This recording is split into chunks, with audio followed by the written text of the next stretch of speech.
उत्तर प्रदेश के एक सुंदर गांव भैरवपुर की आबादी भले ही कम थी, पर आज के करीब 18 साल पहले उसे सीमेंट और ईंटों से ढक दिया गया था। लोगों ने सुना था कि उस कुएं से रात के समय किसी औरत की रोने की आवाज आती है। किसी ने कहा भूतनी है, किसी ने कहा औरत की आत्मा है जो कुएं में बंद है। तो कोई बोला जिसने भी कुएं के पास जाने की कोशिश की या तो बीमार हो गया या तो फिर गायब हो गया। अर्जुन 27 साल का एक पत्रकार लखनऊ से इस गांव में आया था। वो यूट्यूब पर सच्ची घटनाओं का वीडियो बनाता था और उसे ऐसे ही डरावनी किस्से की तलाश थी। उसे इस गांव की कहानी सोशल मीडिया से मिली थी और वो भैरवपुर पहुंच गया। गांव के प्रधान राम सिंह ने उसे साफ मना किया, बेटा उस कुएं को भूल जाओ, यहाँ के बड़े बुजुर्ग भी उसके पास नहीं जाते हैं। पर अर्जुन के दिमाग में जिज्ञासा थी। उसने गांव में रहना तय किया।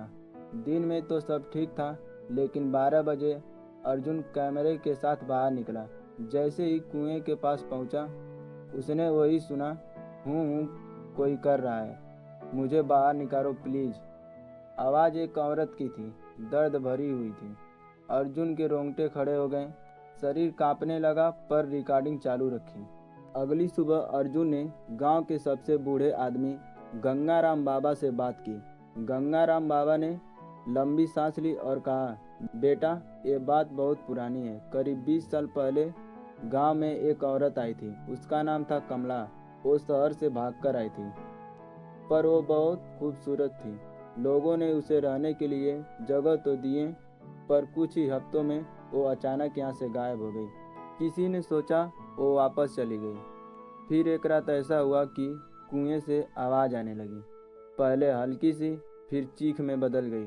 कुछ लोगों ने कुएं में झांका, पर डर के मारे कुछ कह नहीं पाए। उसके बाद गांव वाले ने कुएं को हमेशा के लिए बंद करवा दिए। अर्जुन इस मामले को पूरी तरह सुलझाना चाहता था। अर्जुन ने तहसील कार्यालय में जाकर पुराने रिकॉर्ड खंगाले।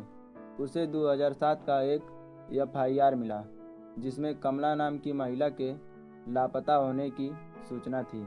शिकायतकर्ता का नाम था ठाकुर रघुवीर सिंह, गांव के सबसे अमीर आदमी का नाम था। अर्जुन को शक हुआ। उसने ठाकुर के पुराने नौकर भीमा से बातचीत की। भीमा ने पहले तो कुछ नहीं कहा, लेकिन कुछ पैसे और शराब के बाद उसके मुंह से सच्चाई निकलने लगी।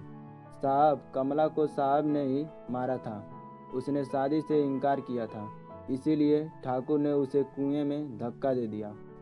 उसके बाद खुद ही कुएं को ढकवा दिया और सबूत मिट गया।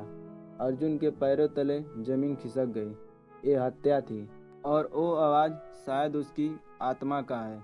अर्जुन ने फैसला लिया, वो कुएं को फिर से खोलेगा और सच्चाई दुनिया को दिखाएगा।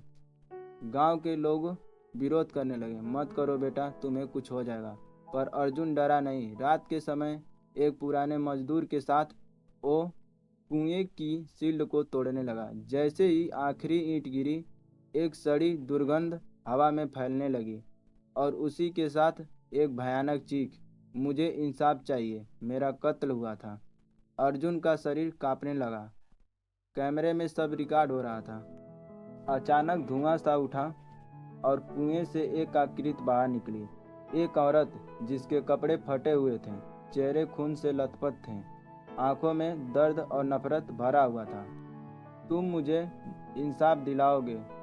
अर्जुन की तरफ देख रही थी। अर्जुन ने कांपते हुए कहा, हाँ, मैं तुम्हें न्याय दिलाऊंगा। अर्जुन ने दिल्ली में जाकर सारी रिकॉर्डिंग पुलिस और मीडिया को दे दी। वीडियो वायरल हो गया, सोशल मीडिया पर हंगामा मच गया। सरकार हरकत में आई, गांव में खुदाई हुई और कुएं से कमला की हड्डियां मिली। ठाकुर रघुवीर सिंह को गिरफ्तार कर लिया गया। अर्जुन फिर से गांव लौटा। उस रात उसने देखा, कुएं के पास कोई आवाज़ नहीं आ रही थी, बल्कि दूर से एक धीमी सी हंसी जैसी कोई आत्मा अब चैन की नींद सो रही हो। कभी कभी जो आवाज़ें हमें डराती हैं, वो दरअसल मदद की पुकार होती हैं, और जब उन्हें सुना जाता है तो आत्माएं भी मुस्कुरा देती हैं।